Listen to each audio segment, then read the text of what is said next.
Chosen ones, where you are, chosen ones, back with another powerful and productive video. You read the title and you know what this video is about. Chosen ones don't have eloquent speech, right?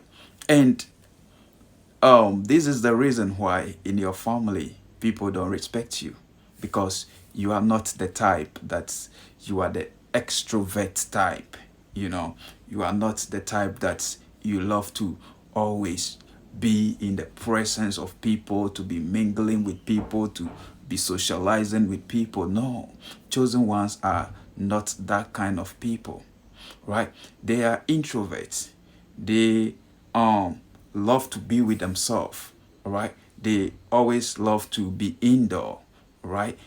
That is who you are, okay? So most of the time you cannot speak blah, blah, blah, blah, blah, blah, blah, like others do. You don't have this kind of fluent speech, all right? So people don't respect you because of these things, because people feel you cannot talk, all right? You see the way the world is going, the world want people that can talk blah blah blah blah blah blah blah blah blah blah blah. But talking like that doesn't mean you know the truth or you are saying the truth, all right? Chosen ones are the people that are the truth seekers. They seek for the truth. They are the ones with a difference, all right? But they are the people too that are always reserved, all right? They are reserved, but they are learning a lot. They feel and sense the energy of people. When the energy, the spirit of people is not right, a chosen one can sense it, can feel it, all right? So for this reason, they know and they use this to like guide themselves. That is why they don't like crowded place, a place that there are a lot of people, many people, all right? You will not see the chosen ones there, especially if he's not invited, she is not invited to a particular place. You will not see the chosen one there, all right? They always love their own solitude. They want to be with themselves, and that, makes them feel okay about themselves, because they don't want to contaminate their energy, all right? That they have. That is the chosen one for you. So because of these, their speech is not eloquent. Like, it doesn't go fluent. Let me say fluent, all right? They don't speak. No, they don't make noise. That is the chosen one for you, all right? And anybody who doesn't make noise like that is a powerful person. People that talk too much, so much, such people, normally spiritually, they are weak, all right? So for them, their defensive mechanism is the talking. They can talk and talk and talk, and if you don't know, all right, if you don't have the spirit of discernment to know who they really are, you'll be scared by what they are telling you, all right? Because they can talk and talk and talk, and the fact that they are talking fluently doesn't mean what they are saying is the truth. But they can speak and even convince you they will be lying, and you will think, oh, because this person is speaking smoothly, fluently, oh yeah, it is good to speak like that. But I'm telling you, God always uses the people without eloquent speech. They are the people that God chooses to use, all right? And God has a reason for doing such a thing, all right? Remember when God chose Moses to lead, all right? Moses was like, God, I have no speech. I cannot speak for you. I cannot talk for you. I don't have eloquent speech, all right? Moses was, looking at himself in that manner, all right? But God has to, speak through him. That was the promise of God for Moses, all right? And through that, Moses became the leader, all right? Great. So that is it. Not Moses alone, but we have someone like Jeremiah. Jeremiah was, as an example of what I'm saying here, he saw himself to be young. When God chose him, God called him to do his will, to do his work. Right? Jeremiah was like, God, I'm young. I can't speak. I can't do this. I can't do that. All right? But God says, you are the one that I've chosen. That is God for you. All right? He always does things that, will blow your mind. You will not understand. All right? If you see a chosen one, seriously, you're not going to regard the person. I'm telling you, until maybe the person says something and then the thing comes to pass. Or the person tells you something and it happened exactly. Then you begin to, but physically, when you see them, if you don't have the spirit of discernment, God doesn't speak through you to recognize them. You will not be able to know that this person is a chosen one. I'm telling you, because they are very humble to their core. All right, they are humble. They are normally chosen from a family background that is a very humble family background. It's not this kind of rich, opulence, affluence family background or stuff, but a family background that will always shock you. All right, will surprise you. God has chosen to do such a thing so that to teach the wise something. All right, God has also chosen to do such a thing so that all boasting will be excluded. We will not boast when we are in the Lord's presence, because we know who we are. We know where we're coming from.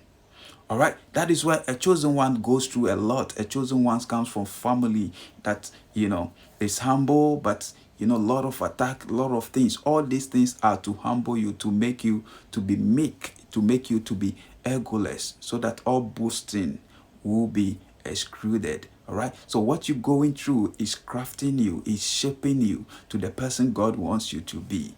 All right, chosen ones, there are biblical scriptures proof to this. All right, so we'll be looking at three texts over here. We'll look at one in Exodus. All right, and the second reading we'll look at it from the book of Jeremiah, and the third reading we'll take it from First Corinthians. Okay, all right, so stay with me. Let's quickly check out something quickly in the Bible.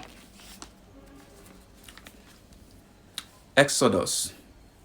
Okay, Exodus chapter 4, verse 10 to 11. And I read, chosen one. But Moses said, "No, Lord, don't send me.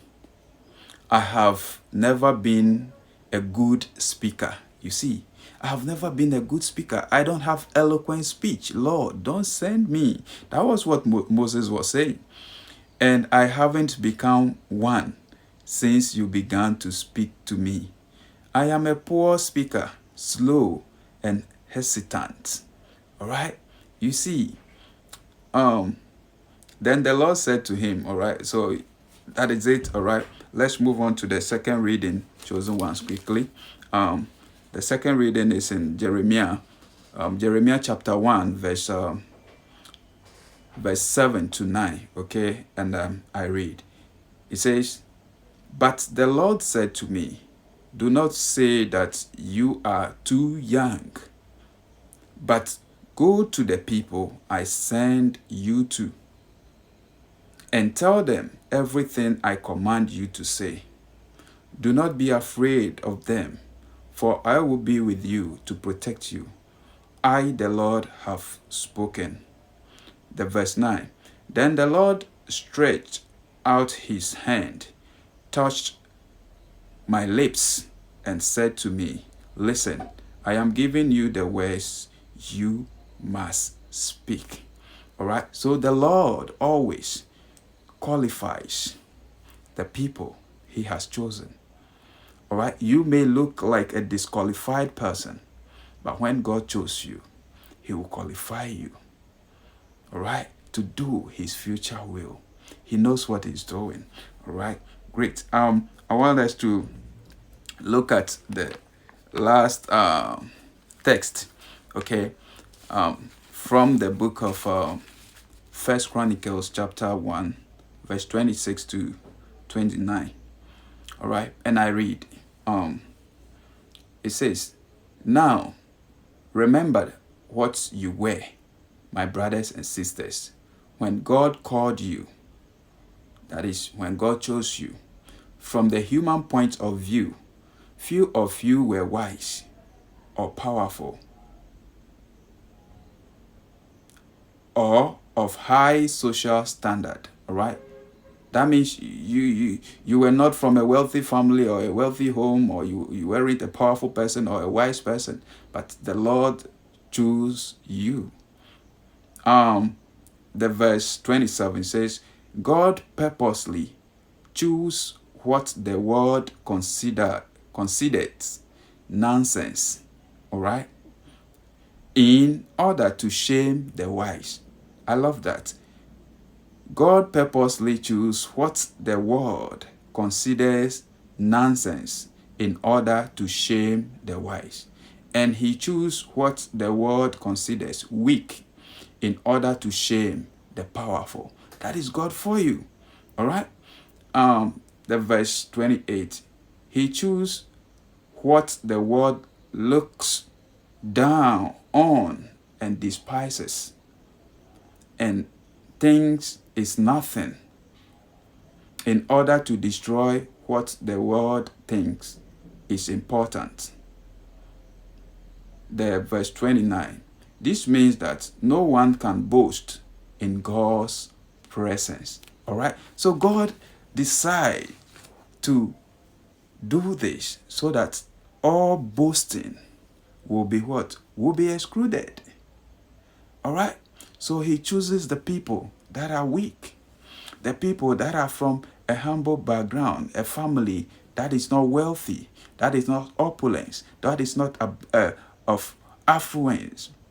He doesn't choose people that are flamboyant, that are rich, that are wealthy, but he chooses the poor. He chooses the weak in society. All right, just to teach the wise something, that he is God all by himself.